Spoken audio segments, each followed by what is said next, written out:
નમસ્કાર દર્શક મિત્રો, આઈચઆરઆઈપીસી ન્યૂઝમાં આપનું હાર્દિક સ્વાગત છે। હું છું આપની સાથે સંધ્યા।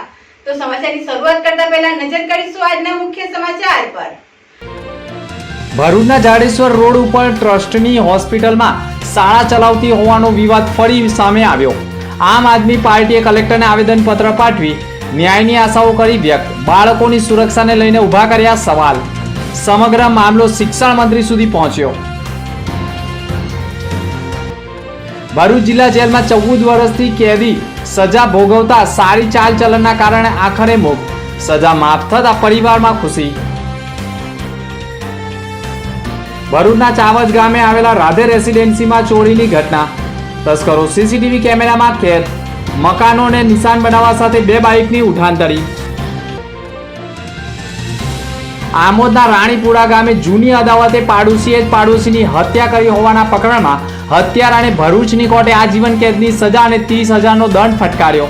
ભરૂચ વિધાનસભાના ભારતીય જનતા પાર્ટી દ્વારા રાજપૂત છાત્રાલય ખાતે દિવાળી નૂતન વર્ષ સ્નેહ મિલન સમારંભનું આયોજન કરવામાં આવ્યું। આ સ્નેહ મિલન સમારંભમાં ભરૂચના ધારાસભ્ય રમેશ મિસ્ત્રી, વાગડાના ધારાસભ્ય અરુણસિંહ રાણા, ભરૂચ જિલ્લા ભાજપના પ્રમુખ મારુતિસિંહ અટોદરિયા, પૂર્વ ધારાસભ્ય દુષ્યંતભાઈ પટેલ, જિલ્લા પંચાયતની કારોબારી સમિતિના ચેરમેન ધર્મેશભાઈ મિસ્ત્રી, નગરપાલિકાના પ્રમુખ વિભૂતિબેન યાદવ તેમજ ભાજપના આગેવાનો અને કાર્યકરો મોટી સંખ્યામાં ઉપસ્થિત રહ્યા હતા। આ પ્રસંગે આગેવાનો દ્વારા કાર્યકરોને નૂતન વર્ષ તેમજ દિવાળીના પર્વની શુભકામના પાઠવવામાં આવી હતી। તો સાથે જ આગામી સમયમાં વહીવટી તંત્ર દ્વારા શરૂ થનાર મતદાર યાદી સુધારણા કાર્યક્રમ લાભ લેવા માટે લોકોને અપીલ કરવામાં આવી હતી। 14મી નવેમ્બર એટલે વિશ્વ ડાયાબિટીસ દિવસ। આ દિવસે સર હેડ્રિક બેન્ટિંગ અને ચાર્લેસ બેસ્ટ મળીને દુનિયાને ઇન્સ્યુલિનની શોધ આપી હતી, માટે આ દિવસને વિશ્વ ડાયાબિટીસ તરીકે ઉજવવામાં આવે છે। ગુજરાત ડાયાબિટીસની રાજધાની થઈ ચૂક્યું છે। ગુજરાત માટે ખૂબ જ ગંભીર બાબત છે। ડાયાબિટીસ થવાના ઘણા કારણો છે અને ડાયાબિટીસને હરાવવા માટે માનનીય પ્રધાનમંત્રી નરેન્દ્ર મોદીજીએ પણ ઘણી મુવમેન્ટો ઉપાડી છે। આ કાર્યક્રમમાં ગુજરાતના 44 સ્થળોએ થઈ રહ્યા છે। ગુજરાતના માનનીય મુખ્યમંત્રી ભૂપેન્દ્ર પટેલ તથા આરોગ્ય મંત્રી ઋષિકેશ પટેલ તથા રમતગમતના મંત્રી તથા યોગ બોર્ડના ચેરમેન શિષપાલજીના માર્ગદર્શન હેઠળ ચાલી રહ્યું છે। ઘણા ડાયાબિટીસના દર્દીઓ આ કાર્યક્રમનો લાભ લઈ રહ્યા છે અને ભરૂચમાં જીએનએફસીમાં SNR ક્લબમાં 14મી નવેમ્બર સવારે 6 થી 8 સમયગાળા દરમિયાન આ કાર્યક્રમમાં બધા જ ડાયાબિટીસના દર્દીઓએ ખૂબ જ ઉત્સાહ અને ઉમંગ સાથે ભાગ લીધો હતો। તેમનું મેડિકલ ચેકઅપ મેડિકલ ઓફિસર અશોકભાઈ પ્રભાત અને તેમની ટીમ દ્વારા કરવામાં આવ્યું હતું અને 14 થી 28 નવેમ્બર સુધી ચલાવવામાં આવનાર છે। આ કાર્યક્રમમાં મુખ્ય મહેમાન તરીકે DSDO રાજનસિંહ ગોહિલ, SNR ક્લબના પ્રેસિડેન્ટ જનરલ મેનેજર પંકજભાઈ પુરોહિત, પિયુષભાઈ માકડ તથા યાકેશભાઈ પ્રજાપતિ, એન્જિનિયર કોલેજના HOD વિશાલભાઈ દોશી સહિતના ઉપસ્થિત રહ્યા હતા। ભરૂચ જિલ્લા જેલ ખાતે આજીવન કેદની સજા ભોગવતા પાકા કેદી વિજયભાઈ રમેશભાઈ વસાવા નાઓને 14 વર્ષ કરતાં વધુ સમય સજા ભોગવેલ હોય, તેઓની જેલ વર્તુળક સારી હોય, સરકારશ્રીના નક્કી કરેલા ધારાધોરણ મુજબ માત્રતા ધરાવતા હોય, BNSSની કલમ 473 મુજબની વહેલી જેલ મુક્તિ માટે જેલ અધિક્ષક દ્વારા ઝડપી કાર્યવાહી સંબંધિત અધિકારીઓના અભિપ્રાય મેળવી જેલ સલાહકાર સમિતિના સભ્ય તરફથી હકારાત્મક અભિપ્રાય મેળવી સજા ભોગવી રહેલા કેદીની વહેલી જેલ મુક્તિ માટે વડી કચેરી ખાતે પોલીસ મહાનિર્દેશકના અભિપ્રાય સહિત સરકારશ્રીમાં દરખાસ્ત મોકલી આપતા સરકારે પણ બાકીની સજા માફ કરી વહેલી જેલ મુક્તિનો આદેશ કરતા જેલ અધિક્ષક NP રાઠોડ દ્વારા આજરોજ કેદીને મુક્ત કરવામાં આવ્યો હતો। કેદીને છોડવામાં આવતા તેનું પરિવાર તેને મળવા પણ આવ્યું હતું અને તેના પરિવારે પણ સમગ્ર જેલ વિભાગનો અને તંત્રનો આભાર માન્યો હતો। જાડેશ્વર ચોકડીથી તવરા સુધીના 4 માર્ગીય બની રહેલા રોડ પર મસ્ત મોટા ખાડાઓ અને ધૂળની ડમરીઓથી આશરે 25 થી વધુ ગામના લોકોને અવર જવર કરતા લોકોને ભારે હાલાકી ભોગવવી પડી રહી છે। છેલ્લા કેટલાય સમયથી સ્થાનિક લોકોને સોસાયટીના લોકો દ્વારા રજૂઆત કરતા આંદોલન કરવા છતાં પણ કામનું નિરાકરણ નહીં થતું હોવાના આક્ષેપ થયા છે। ત્યારે રાજકીય નેતાઓ આ ખાડા કાન કરતા હોવાના આક્ષેપ સાથે આખરે સુકલત્રીત મેળામાં 4 લાખથી વધુ યાત્રિકો મેળો માણવા આવતા હોય છે અને આ મેળા દરમિયાન આવતા યાત્રાળુઓને કોઈ પણ પ્રકારની તકલીફ કે પરેશાની ન થાય, જેને લઈ તવડા ગામના ગ્રામજનોએ આ અગાઉ જ રોડ નહીં બને તો ઉગ્ર આંદોલન કરવાની ચીમકી આપી હતી, પરંતુ જાડી ચામડીના અધિકારીઓ દ્વારા પણ જેને ધ્યાન નહીં આપતા કારતક સુદ 11થી કારતક સુદ પૂનમ સુધી આમ 6 દિવસના ભરાતા મેળામાં આજે ત્રીજા દિવસે રોડ પર પડેલા ખાડાઓને ખાડા પૂરવાની કામગીરી કરવામાં આવી હતી. તો પછી 20 કરોડના ખર્ચે બની રહેલા રોડ બનશે ખરો તેવા પ્રશ્નો લોકોમાં ચર્ચાનું કેન્દ્ર બન્યા છે. ભરૂચના ચાવજ ગામની હદમાં આવેલી રાધે રેસિડેન્સીમાં 13મી નવેમ્બરના રોજ ત્રાટકીને 3 મકાનને તસ્કરોએ નિશાન બનાવ્યા હતા, જેમાં એક મકાનમાંથી સોના ચાંદીના ઘરેણાં મળી અંદાજિત 1.5 થી 2 લાખના મુદ્દામાલ સાથે 2 બાઇકની પણ ઉઠાંતરી કરી તસ્કરો પલાયન થઈ ગયા હોય તેવું સામે આવ્યું છે. આ મામલે સી ડિવિઝન પોલીસ મથકમાં ફરિયાદ દાખલ થઈ છે. સોસાયટીના સીસીટીવી મેળવી તસ્કરોનું પગેડું મેળવવાના પ્રયાસ થઈ રહ્યા છે.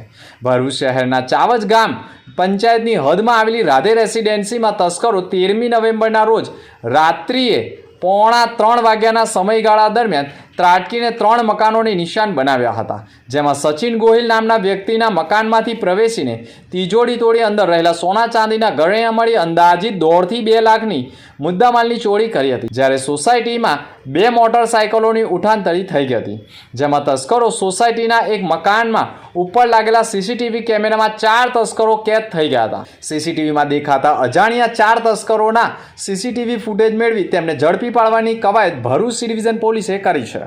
ભરૂચ જિલ્લામાં હથિયારોના ગુનાઓમાં ઉપયોગ થવાના બનાવો બનતા હોય છે, જે બાબતે આવા બનાવો ન બને અને ગુનાખોરોને આવા ગેરકાયદેસર હથિયારો સાથે પકડી પાડવા માટે ભરૂચ જિલ્લામાંથી ગુનાખોરી નાબૂદ કરવા અસરકારક અને પરિણામલક્ષી કામગીરી કરવા જિલ્લા પોલીસ વડાએ સૂચનાઓ આપી છે.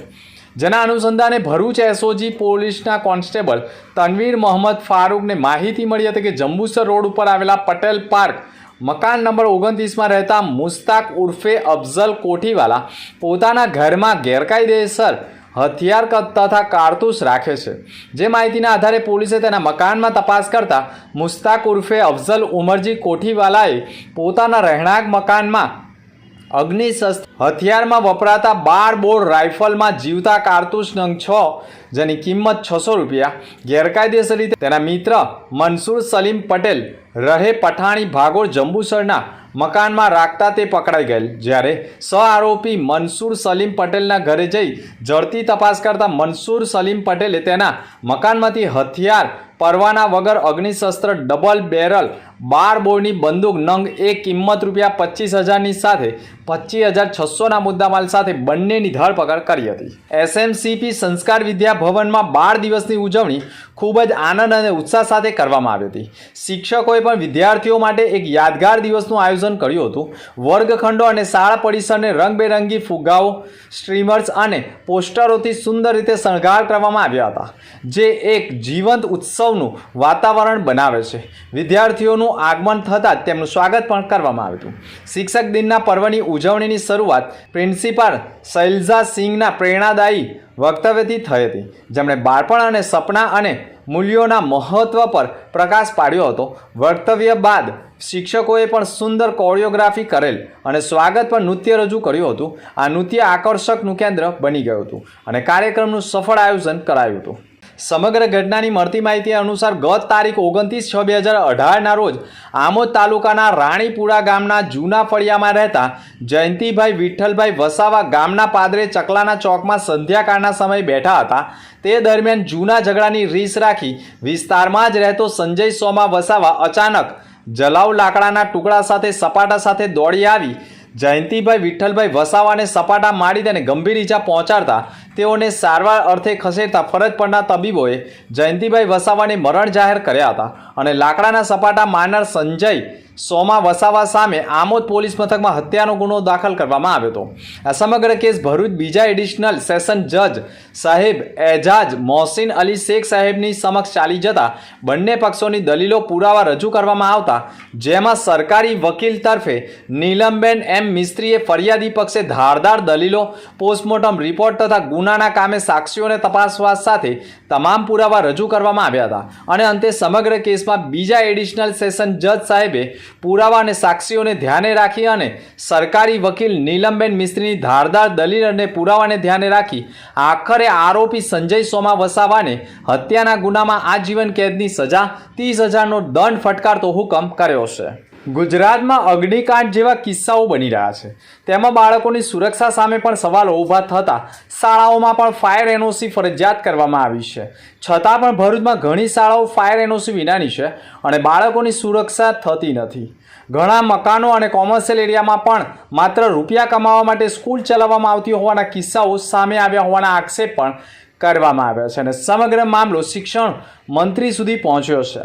ભરૂચના જાડેશ્વર રોડ ઉપર આવેલ સબડી વિદ્યાપીઠમ સ્કૂલ ચાલી રહી છે અને તે સ્કૂલના 500 વિદ્યાર્થીઓ તેની સામે આવેલી ટ્રસ્ટ સંચાલિત અનંત ત્રિભુવનદાસ શાહ સંચાલિત આયુર્વેદિક હોસ્પિટલમાં ભાડેથી કેટલાક રૂમ રાખી ચલાવવામાં આવી રહી છે અને બાળકોના જીવના જોખમ ઊભા થાય તેવા પ્રકારે બાળકોને અભ્યાસ અપાવવામાં આવતો હોવાનો આક્ષેપ થયો છે. વાલીઓ પણ જો અવાજ ઉઠાવે તો તેમના બાળકોને સ્કૂલમાંથી છૂટા કરી દેવા માટેનો પણ ભય તેમને સતાવી રહ્યો છે.